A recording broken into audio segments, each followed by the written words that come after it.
Hi, we're here with Laura Gillott from the Willamette Valley in Oregon, and we're going to interview her on what she has done to have such great market share in her market, and hopefully you gain some value from this conversation. So Laura, thanks for being here. Thank you for inviting me. All right, so let's go all the way back to like day one. How long you been doing this? Since 1992. Since 92. 92. Wow. I got in way after you. I was 22. Okay, I love it. Yes. Yes. My joke is I got on the business when I was 9. So you're right. You got a few years after that. A few after. Tell us about that early on experience in the business. Yeah. So started in 22 years old. I thought I wanted to rule the world. I enjoyed. We're in the process of buying our third house. So I was an early adopter of buying property. Yep. And I loved the process. And I just thought, I think this is something I want to do. I was going to go into early childhood education. And so I was going to school for that. And then thought, I think I'd rather be an agent. So went and got my license and got started and was doing it for about a year when I brought my first assistant on during that time in 93. Yep. Of course, went through a few assistants because didn't know the process that well. Right. Had no one else in my market center or in our area that was doing that. Well, you must have been doing some decent business to be able to bring on an assistant. Yeah. How many deals did you do your first year or two? I think it was our second year was like 75. Whoa. And the third year That's was big. like 100. Yeah. And I realized right away I couldn't do it without leverage. Yep. So I love this part that I can sell, but I can't spell. Yeah. So I realized that I needed someone to, at that time we were doing a lot of flyers, a lot of print, and I needed someone to proof all my stuff and help me get all my paperwork together. Understood. So how was it that you were able to do 75, 100 transactions in your first 2 or 3 years in the business? What did you do? I would say hustle. Okay. Like because that's not common. It's not, and especially during that time.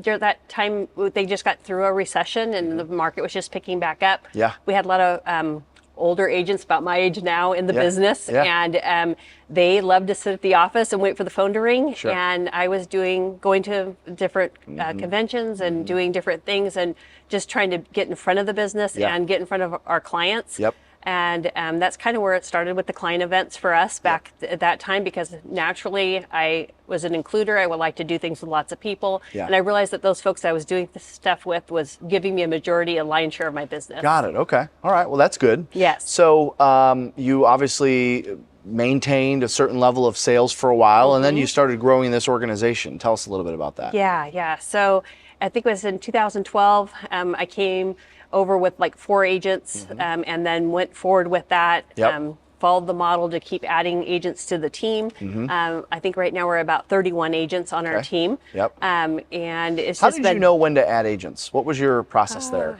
Well, we knew we were doing about 350 families served a year with 10 we had 10 people on our team. All right, good. And I'd gone 35 per agent. That's good. Yep. And then I'd gone to a class and said, man, we do fall off the wagon with lead gen. We're falling off the wagon with everything we're doing. Sure. We just can't seem to get over like 350. The hump. Yeah. And they looked at my business and said, you need more people. You don't need more you need more. Excuse me.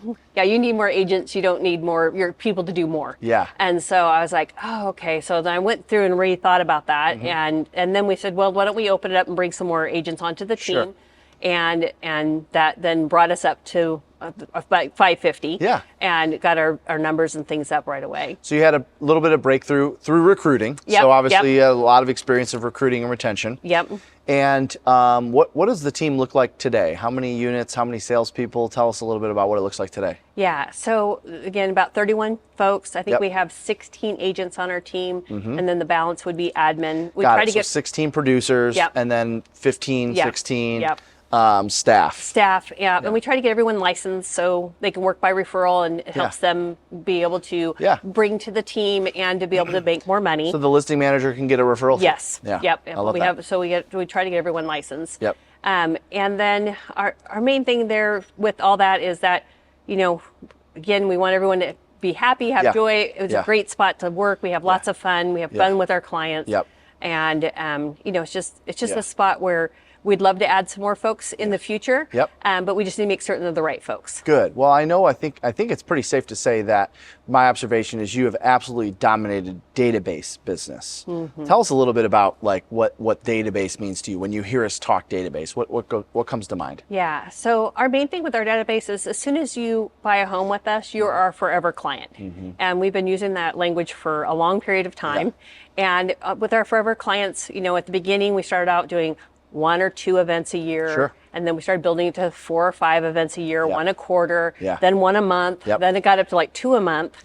And then after about that, we realized it was really consuming a lot of our time and that we may need to dial that back a little bit because we were going from one event to the next.